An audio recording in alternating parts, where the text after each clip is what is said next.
Hello, everyone, and welcome to the Real Positive Girl podcast with me, Sabrina. This is the show that's going to help you become your best self. And today we are talking about how to know you need to work on your emotional health, taking a step back. But before we jump into that, as always, I want to invite you to come say hi to me on Instagram. I am at Sabrina Joy Perozzo, or if you prefer to send me an email, I have an email address. It's realpositivegirlpodcast@gmail.com. All of that information is available for you in the show notes below. And I cannot wait to hear from you. So whether you have a question, comment, a concern, a prayer request, a feedback, topic suggestion, or you just want to come and chat with me, I would love to talk to you and chat with you. If you don't want to do Instagram or an email, you can now head over to my website, which is sabrinajoy.com. Again, that's in the show notes. And you can send me a message over there. There's a couple pages where you can just put your email in, send me a question, and even sign up for my soon to come newsletter. So all of that is available. And I look forward to hearing from you. But let's jump into today's topic, which again is how to know you need to work on your emotional health. I used to not take criticism well. I'm sure a lot of us could say that. It's because, as some of you know, I've grown up as a people pleaser and a perfectionist, and it's hard to take criticism well, even despite the fact that if being a people pleaser, you want to be the person that will be the best and serve other people the best. So you'd think that taking criticism well would be easy. But I think when you just throw it all together, it's really tough because you think that you're doing your best and sometimes you're not, or in their eyes, you know what I mean? So anyway, I used to not take criticism well. I don't know that I've gotten much better though over the years, but I know that I'm not as bad as I used to be because the thing that I try to do is remind myself that someone else's opinion isn't always true or valid or necessary, right?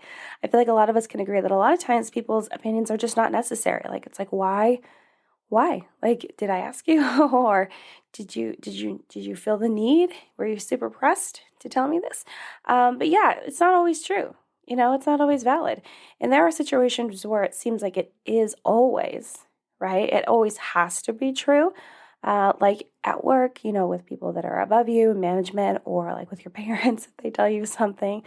But even those can have some wiggle room, I'm going to tell you, because there's a lot of people that I've worked with before that were above me in management, and their feedback, their opinions were not always correct. And sometimes your parents mean well. I can even say this as a parent, but the things that they say might not necessarily be true if they don't know everything or don't fully understand the situation if they didn't take the time to do so. So just know there's a little bit of wiggle room in there, because unless you're being completely and totally honest about everything with everyone, how could they know? How could they know whether their opinion is true? And plus, it's based on their opinion, their thoughts, their feelings, their perspective on life, their own experiences. So that doesn't always apply. But getting someone else's feedback and opinion, it's all about how you accept and use the information given, right? But I do also think it's wise to evaluate the opinion that is given to you before you toss it away. I feel like a lot of us, if it's something that seems opposite in the way that we're thinking or believing or want and desire, we will immediately throw that opinion away and be like, nope, that could not possibly be true or needed or necessary. But take a moment, even if it's 30, 60 seconds to be like, okay, does this work? Is this true? Is this actually real? And, going through this, it also applies to your emotional health. So not only with just people's random opinions of you, but also when you think about your own emotional health. And, I've had this happen. It annoys me, but I try to have patience. We're all work in progress, right? Someone may make a comment on how you are acting or responding, and immediately I laugh because I reflect back on times when this happened. I'm just like, ugh. Because I can laugh now. I did not laugh then. But they will make a comment about how you're acting or responding and immediately tell you that you need help.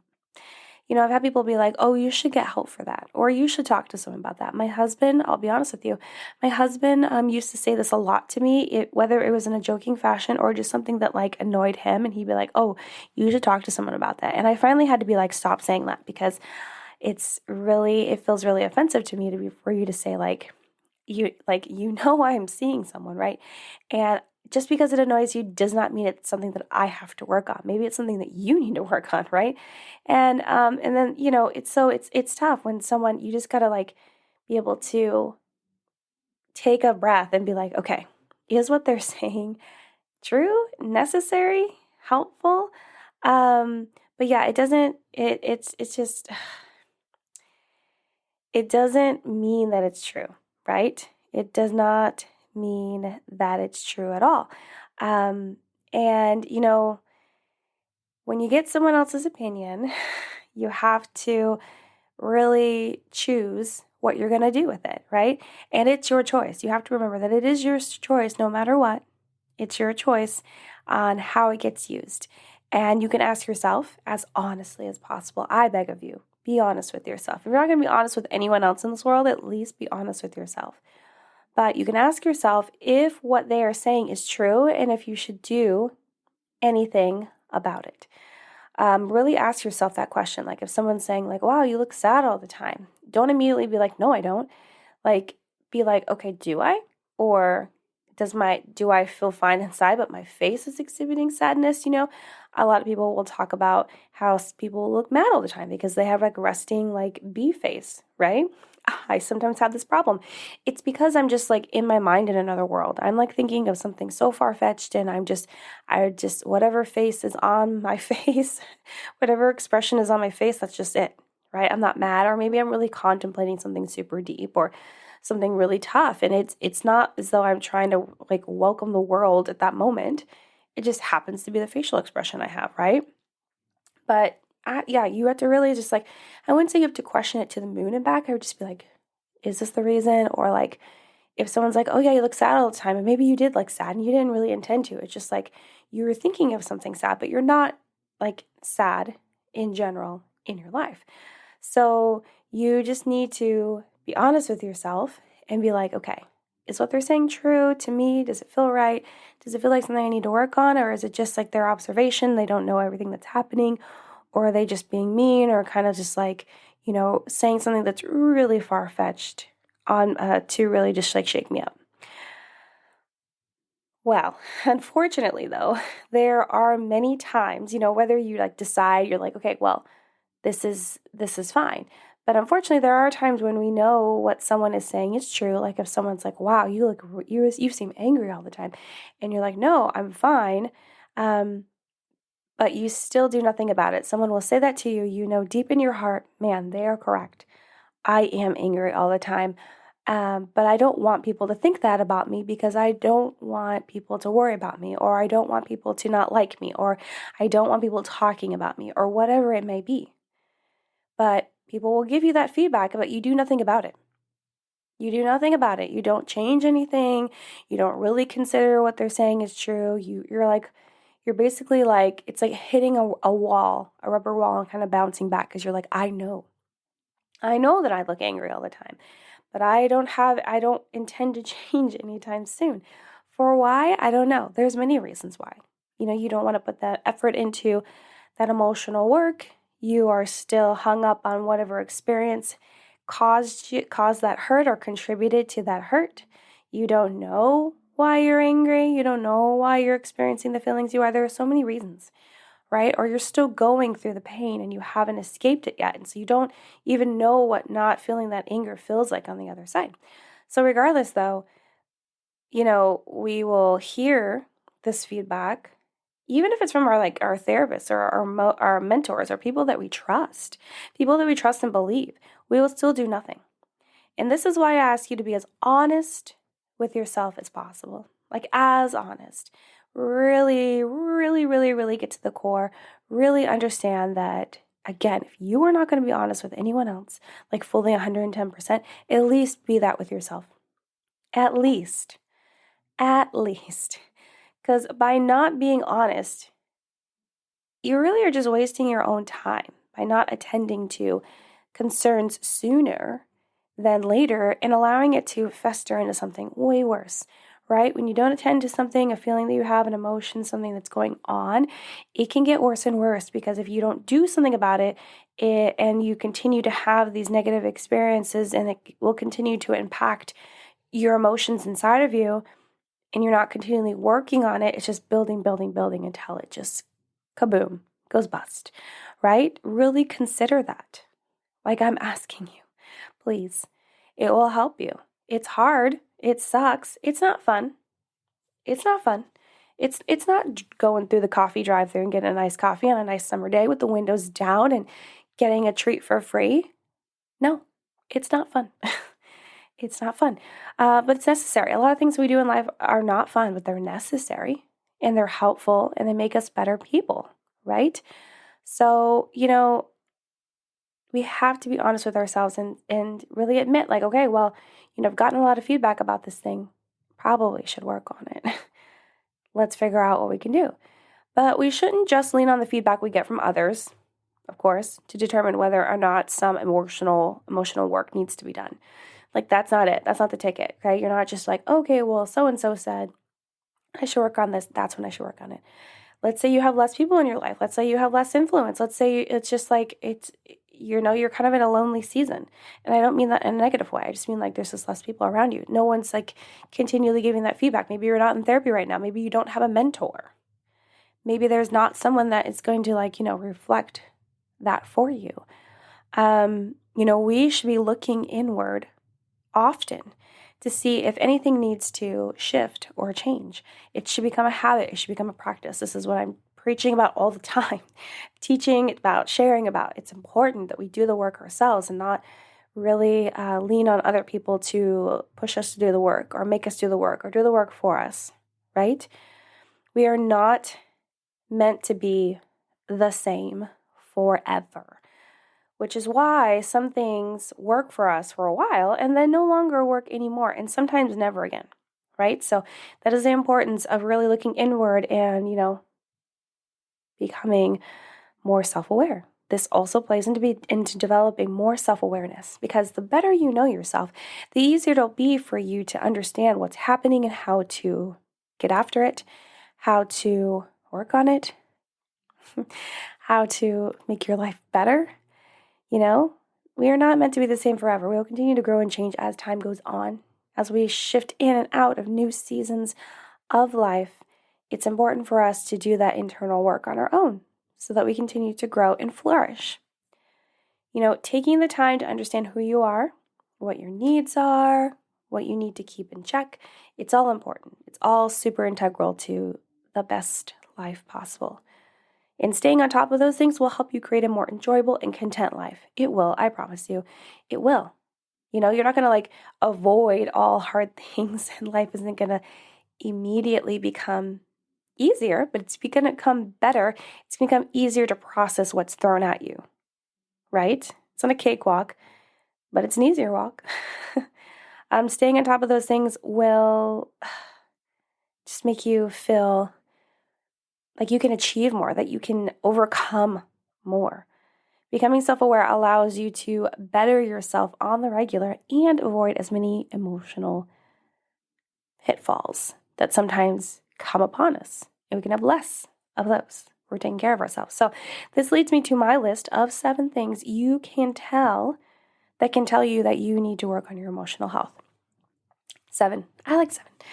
And this is not an exhaustive list. You can Google more on the internet. Awesome. This is a list that I thought would be helpful for you to be like, okay, are any of these things making sense to me? Is any of this resonating with me that I might need to work on my emotional health? We'll see. Okay, so number 1, you spend more time reacting rather than responding. I've been talking about this a lot. I'm going to be talking about it a lot. And it's also something that I'm still even working on. If you spend more time reacting to a situation or an experience rather than responding, you do need to work on your emotional health. If you are allowing whatever emotion is bubbling up in the moment to just be let out and expose yourself of everything that you're feeling right there, without actually considering what kind of, repercussions there could be, or whether that is the most appropriate reaction to have in the moment, then yeah, you need to consider like what's going on with your emotional health.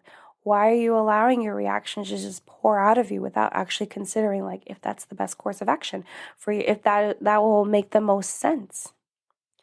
Because you're letting your emotions control you, and you need to be in control of your emotions. And I'm not saying that you're going to like not allow them to come through. You're just going to do it in the best way possible. You're going to do it so that it actually benefits you and anyone else that might be involved. You're not going to suppress them. You're going to honor them. You're going to accept them. But you are going to understand that you don't need to just like have a burst of anger at someone because you become angry at something that has happened. No, you can be calm and you can still show them that you are expressing and feeling anger, but not in a way that feels like violent or attacking or degrading to them. So it's important. If you spend a lot of time reacting rather than responding would be to actually take a moment to think like, okay, how should we respond to the situation? What would be the best? And it might not always like, sometimes you're in the heat of the moment, but the more that you practice this, the easier it'll be for you to actually like respond rather than have a reaction, and it'll just become a habit. Okay, so number 2, your anger is often misdirected. A lot of times, hard things will happen in our life, and we will project our anger onto other people because it's easier than having to deal with it ourselves.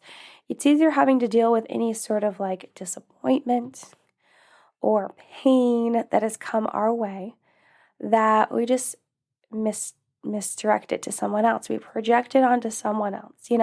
Let's say that you're in a relationship and that other person leaves you, right? They're like, I don't want to be with you anymore. And you're heartbroken. And so you just like project your feelings onto other people by being like, you're never there for me. And just like claiming all these things that may or may not be true. Like, you're not there for me. You're always leaving me behind, or you never talk to me, or I feel like you are untrustworthy, right? You take your trust from other people because this person you feel has taken your trust, that has left you, right? And then if you feel the pain and the loneliness when other people are like trying to encourage you, you spit back nastiness at them because you're in pain, right? You're in anger. And really your anger is directed at that person that you are no longer with. But since you can't direct your anger at them, and you shouldn't, you want to just throw it at someone because you want someone else to feel that pain that you're going through. You think it's unfair that you're going through that pain alone. You think that you're going through that pain at all. It's not fair. It feels not fair. So you want someone else to, misery loves company. But it's not going to fix the situation. It's not going to change the situation. It might make it worse, definitely not better. And so if you find yourself often misdirecting your anger, you probably need to work on your emotional health. Okay, so the third one is you're easily annoyed by almost everything. There was a time in my life where this is true. I was annoyed by everything. I was annoyed by like the way the dog was looking at me, just so silly because he just loves me and everyone else so unconditionally. He's just worried. I would get annoyed by the fact that people wouldn't understand my whole like dishwasher system and how you were supposed to scrape your plates and put them in the sink. And I would be annoyed that people would just like, not do things that I thought that I assumed that they knew, but they really didn't. When I look back at that, and then just be annoyed by traffic and be annoyed by the way people looked at me and be annoyed by everything. I'd be annoyed by everything. And I realized that I did need some emotional health work because it was like, oh, there is something else at this core. There is something else that is, leading me to be annoyed. And that is the way that I am showing this emotion rather than actually going to the source, actually being like, okay, I am choosing to be annoyed by everything in life because I am disappointed that this thing didn't happen, right? Or I am annoyed or feel hurt from this thing that happened, whatever it may be. A lot of times we will shift into a different emotion because it's like an easier way if we're able to just like let that out somewhere else. Again, being annoyed by almost everything and showing that annoyance to those things and those people, again, you're just projecting those feelings in the wrong direction. So if you do find yourself doing that, you probably should work on your emotional health. Number 4, you struggle with being present in life. Being present in life means that you actually are enjoying like this moment right here, and the moment that is to come, right? But no, like if you are constantly like living in the past, worrying about the future, thinking about the future, like all of the time, and not even taking a moment to enjoy what is happening right now, what is happening in your world right now, how fun it is, or how, challenging it is, but good, how positive it is, how bright it feels. You're just so stuck in like what happened and what's going to happen and fearing that or worrying about it or dreading it or really wishing you were there instead of here. So if you find that you are struggling to really be present with life and be here in the moment, you might want to consider working on that emotional health. Number 5 is a good one. It's a classic. You'll understand when I say it. It's one that I still struggle with sometimes, and that's okay. I'm working on it though.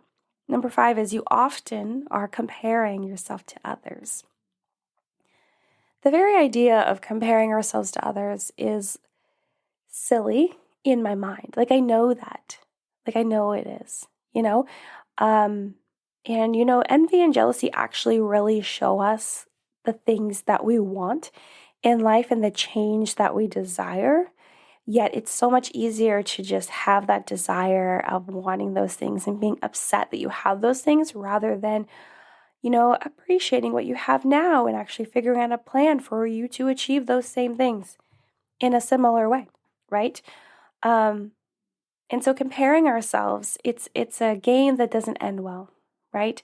Because we're either trying to constantly live up to these people that we're comparing ourselves to, and we're hurting ourselves or complicating our lives to match up to them or be even more, or we are continually tearing ourselves down because we think that if we haven't become exactly like these people, and whether in real life or on the internet, we think we're a failure. We think we're nothing. We think that we are, garbage. We don't value who we are and what we are doing right now, even though it's the reality of comparing ourselves to other people is not even realizing that we're probably in a different season of life. Even if our season of life looks very much like theirs, it's still different because you're different people and different things are going to happen to you, right?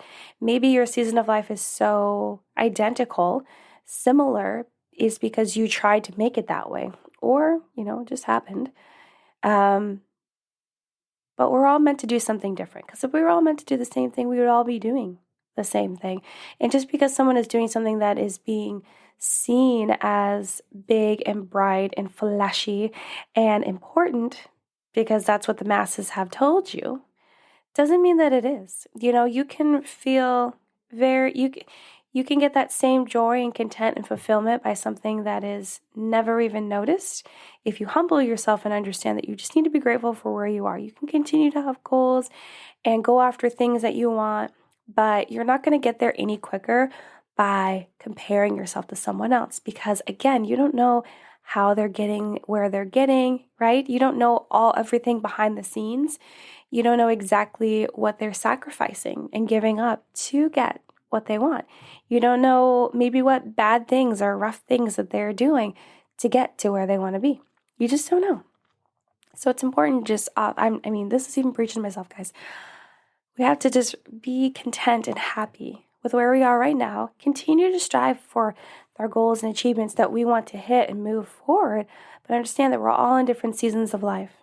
Even if it seems like that we're in the same, you're not. You're in a different one. You're in a different trajectory in general. It might, weave together at some points and be parallel at some points, but it's not going to always be like that. It's going to be different, right? So you just need to focus on what you're doing and what you want to do and what you need to do and do it in your best way because this is where I'll end this part, is if you end up trying to copy someone else because you're continually comparing yourself to them and you want to be just like them, you might end up hitting like a wall at the same time they do because you're trying to emulate them. And you might end up in some big troubles, right? Because you tried to be exactly like them. So consider that. Do you really want to like end up being in trouble as much as someone else is, or getting into some sort of thick of it that you did not intend to be in just because you thought that being them was going to make you super happy? I don't think so. Number 6, you are having trouble feeling positive about yourself.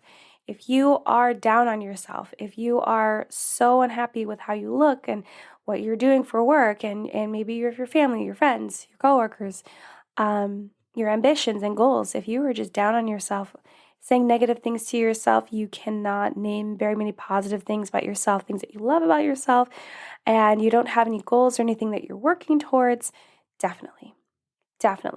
Because if you don't have any like self-confidence, you don't have any pride, if you don't feel good about who you are, and even in the slightest, you definitely need to get emotional health. I don't even really need to go any deeper on that.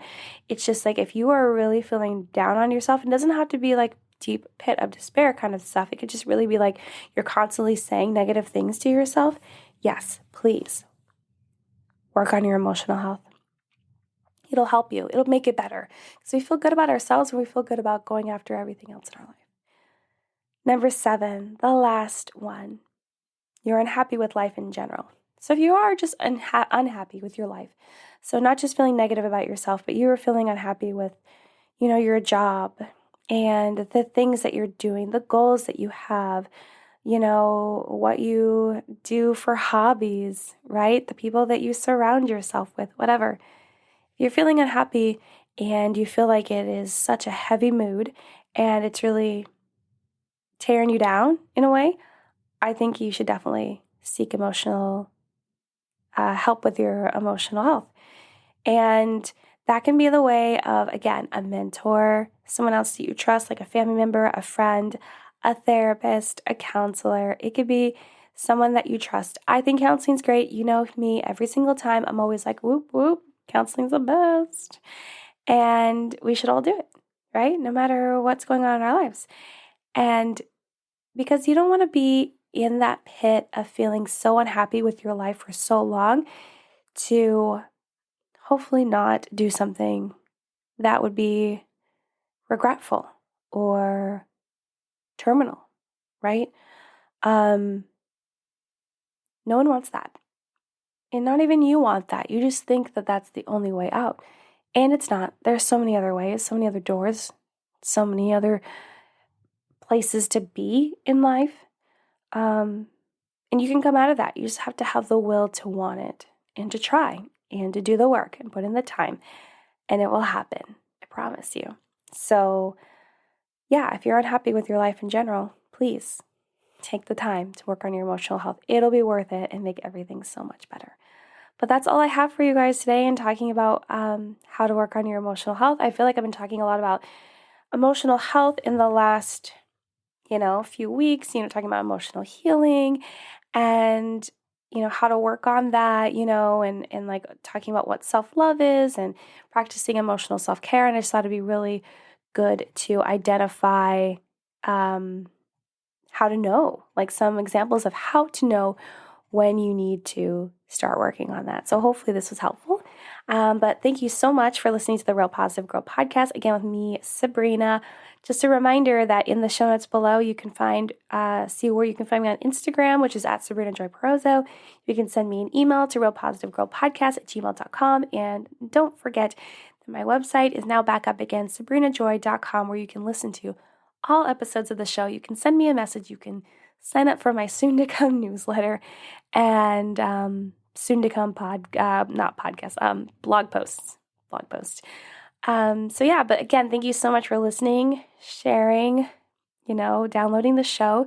You guys are absolutely amazing. And I look forward to hearing from you soon. But until next time, have a good one, and I'll see you next time. Bye, guys.